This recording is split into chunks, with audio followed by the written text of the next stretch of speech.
Hello student, मैं DK sir English lab Basantpur से। आज हम लोग इंग्लिश के दूसरे lesson song of myself को कवर करेंगे। चलिए देखते हैं। सबसे पहले अबाउट द पोएट या author Walt Whitman. Song of myself के लेखक कौन है? वाल्ट विटमैन है। बॉर्न ऑन 31 मई 1819, इनका जन्म 1819 ईस्वी को हुआ था in West Hill New York. West Hill New York में अमेरिका में है। एंड डायड ऑन 26 मार्च 1892, और इनकी मृत्यु जो हुई थी 26 मार्च 1892 ईस्वी को हुआ था। पेरेंट्स मतलब माता पिता। Parents Walter Whitman and Louisa Van Velsor Whitman.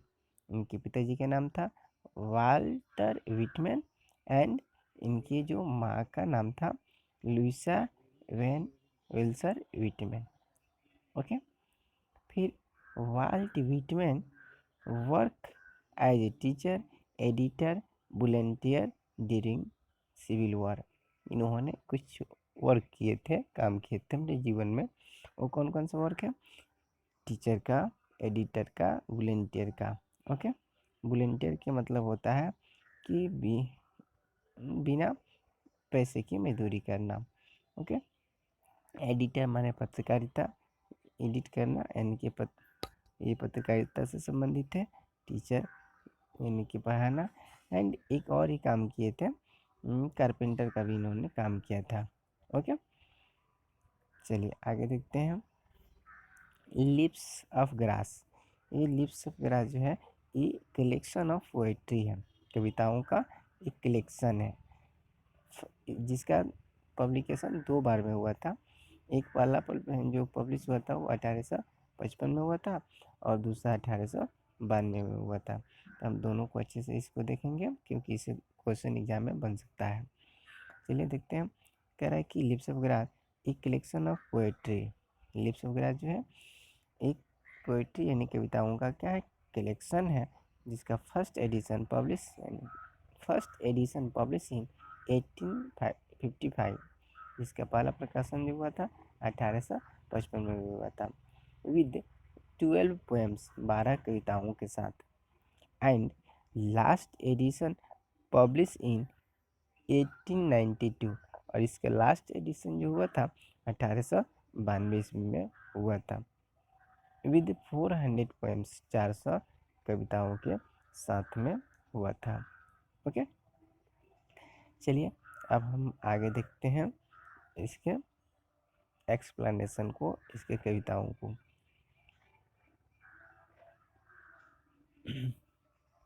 देखिए कवि कह रहा है I celebrate my self and Singh my self. I celebrate मैंने खुशियाँ मनाना, माई सेल्फ मैंने स्वतः, एंड सिंग माई सेल्फ और मैं खुद में ही गाता हूँ। कवि यहाँ पे कह रहा है कि I celebrate my self and Singh my self, मैं खुद में ही खुशियाँ मनाता हूँ एंड गाता भी हूँ। एंड वाट आई एज्यूम, और मैं जो कुछ मानता हूँ, यू शैल एज्यूम, वो भी आप भी मानते होंगे। कह रहे for every atom belonging to me as good belonging to you. यहाँ पे कभी कह रहा है कि for every atom belonging to me, मेरे शरीर का जो एवरी एटम जो है जिससे बिलोंग करता है to me as good belonging to, same वो आपका भी बिलोंग करता होगा, ऐसे कवि का मानना है। मतलब कि कवि का कहने का अर्थ है कि मेरा जो शरीर का निर्माण जिस अणु परमाणु से हुआ है उससे ही आपका भी हुआ होगा, ऐसा कवि का मानना है। आगे है I loaf and invite my soul. I loaf माने भटकना। ओके। इनवाइट माने निमंत्रण देना, माई सोल कभी कह रहा है कि आई लो, मैं भटकता हूँ एंड इनवाइट माई सेल्फ, और अपनी आत्माओं को, अपने मन को निमंत्रण देता हूँ। कहता है कभी आई लीन एंड लोप, मैं लीन मतलब मैं मग्न रहता हूँ, यानी कि मैं आराम करता हूँ, एंड लोप, और मैं भटकते रहता हूँ। Okay, at my ease observing a spear of summer grass, और उस पल जो है मेरी आंखें जो है गर्मी की नुकीली घासों को ऑब्जर्व करती है।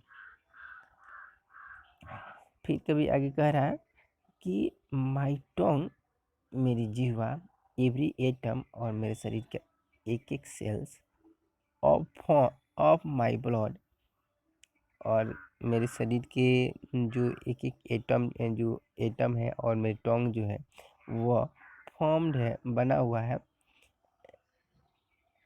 दिस सोल, इस मिट्टी से, एंड दिस एयर, यहाँ की हवाओं से। मतलब कभी कह रहा है कि my tongue every atom of my blood, मेरे जो शरीर के अंदर जो ब्लड है, और उस ब्लड से जो मेरे शरीर का एटम है, चाहे जीवा जो है, उसका निर्माण जो हुआ है वो इसी मिट्टी से और इसी हवाओं से हुआ है, मतलब जहाँ पे उसका जन्म हुआ है। ओके, तभी ये कहना चाहता है।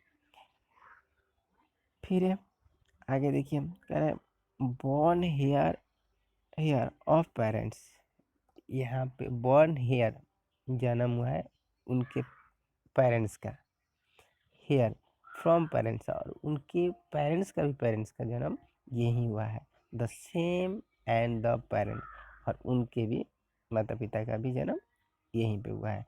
मतलब वो अपने जो नेटिव लैंड को ये बताना चाहता है कि उनके पूर्वज जो है यहाँ पे बहुत सदियों से रहते आ रहे हैं, यानी कि बॉर्न हियर पेरेंट्स, उसके माता पिता का जन्म यहाँ हुआ है, हर फ्रॉम पेरेंट्स, और उनके माता पिता का भी जन्म यहीं पे हुआ है, and the same their parents, और उनके माता पिता का भी जन्म यहीं हुआ है। ओके, आगे देखिए, कवि कहता है कि now now now 37 years old, now 37 years old, कभी कह रहा है कि अब मैं 37 साल का हूँ, नाउ 37 years old, अब मैं 37 साल का हूँ, इन परफेक्ट, और परफेक्ट हूँ, हेल्दी बीइंग, और परफेक्ट हूँ, स्वस्थ हूँ।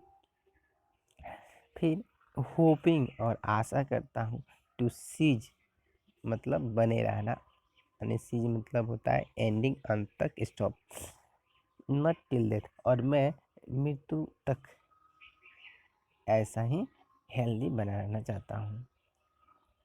ओके, आगे कभी कह रहा है creeds and schools in abeyance, creeds and schools in abeyance, creeds मतलब होता है धार्मिक विचार वाला, कह रहा है कि क्रीड्स एंड कभी यहाँ पे कह रहा है कि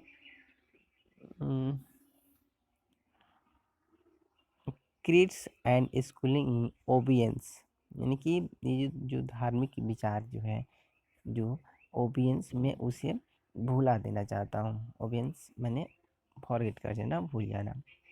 retiring back retiring retiring back a while suffered at what they are but never forgotten, लेकिन वो कह रहा है कि जो उसकी सोसाइटी के अंतर्गत जो ना इस तरह के विचार हैं वो उसे भुलाना तो चाहता है, लेकिन सॉफ्ट यानी कि वो पर्याप्त है, बहुत अधिक है, जिससे वो फॉरगेटन यानी कि वो भुला देना चाहता है। ओके, ऐसे विचारों को। कभी आगे कह रहा है कि आई हार्बर फॉर गुड और बैड, आई हार्बर गुड और bad I permit to speak at every hazard. Hazard में खतरा, हजार्ड मीन्स क्या होता है, खतरा होता है। कभी कह रहा है कि आई हार्बर कि मैं सामना करता हूँ, आई हार्बर फॉर गुड और बैड, अच्छे और बुरे दोनों पलों को, and I permit to speak, मैं अपने आप को इजाज़त देता हूँ, टू स्पीक बोलने को, एट एवरी हज़ार हर खतरों में, हर खतरों में मैं अपने आप को बोलने का यानी कि बने रहने का मैं अपने आप को इजाज़त देता हूँ। कह रहा है कि nature without check with original energy, यानी कि जो प्रकृति है उसकी जो रियल जो एनर्जी है उसके साथ में। ओके, आगे हम देखते हैं। कभी समरी जो है ना, इसमें समरी यहाँ से क्वेश्चन समरी जब आएगा तो हम आराम से यहाँ से समरी को हम लिख सकते हैं। ओके, चलिए देखते हैं समरी में क्या लिखा हुआ है। कभी कह रहा है कि song of myself is compose by Walt Whitman, यानी कि सॉन्ग ऑफ माई सेल्फ जो है वाल्ट विटमैन के द्वारा लिखी गई है। ही वाज बोर्न 1819, उनका जन्म 1819 ईस्वी में हुआ था, इन अमेरिका, अमेरिका में। He worked as a teacher before he 12th birthday, यानी कि 12 वर्ष की उम्र से पहले उन्होंने टीचर का काम किया था। ओके, फिर यहाँ पे he also worked as a printer, teacher, editor, और उन्होंने प्रिंटर का भी काम किया, टीचर का और एडिटर का भी किया। ओके, फिर यहाँ पे है his important work includes leaves of grass, उनकी जो इम्पोर्टेंट जो वर्क है वो क्या है, वो लीव्स ऑफ ग्रास से। ओके, लीव्स ऑफ ग्रास से कह रहा है कि इन दिस पोएम, इस कविता में द पोएट एंजॉय हिमसेल्फ, कवि खुद में ही खुशियाँ मनाता है, and sing for the self, और खुद के लिए गाता है। ओके, आगे जो है ही सीज, वो देखता है, हिमसेल्फ अपने आप में, इन अदर्स दूसरों को। फिर है ही से जो वह कहता है, दैट ही एज्यूम, वो जो कुछ मानता है, should be assume by all, वहीं दूसरे के द्वारा भी माना जाता होगा। Because every atom of blood, क्योंकि एवरी एटम ऑफ ब्लड, उसकी शरीर के जो एक कतरा जो है, इज द सेम, वह सेम है, वह एंड यहाँ जो है आगे है, कभी कह रहा है कि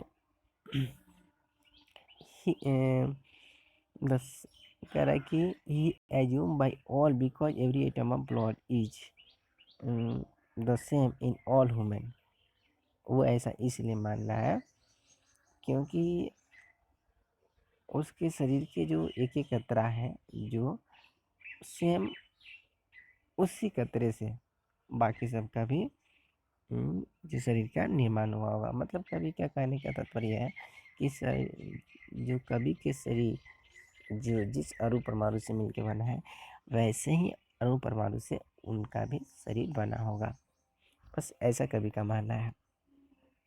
कह रहा है कि the same in all human beings. Okay, इसी से वो कहता है, ही 37 ईयर्स ओल्ड, कि वो 37 साल का हो गया है, एंड ही इज हेल्दी, और वो भी अभी तक क्या है, वह स्वस्थ है, एंड होप्स, और आशा करता है, to remain healthy till death, और मृत्यु तक वो ऐसा ही बने रहने का।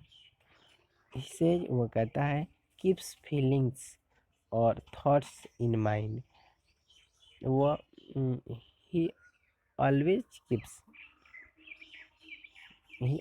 कीप्स कभी हमेशा अपने मनों में रखता है ऐसे ख्याल, फीलिंग्स, थॉट और thoughts in mind for good और बैड, कि उसके जीवन में अच्छे और बुरे दोनों पल आएंगे ही आएंगे। एंड ही इज रेडी, और वह तैयार रहता है for every hazard in his life, उसके जीवन में आने वाले हर खतरों से सामना करने के लिए। Okay, thank you very much.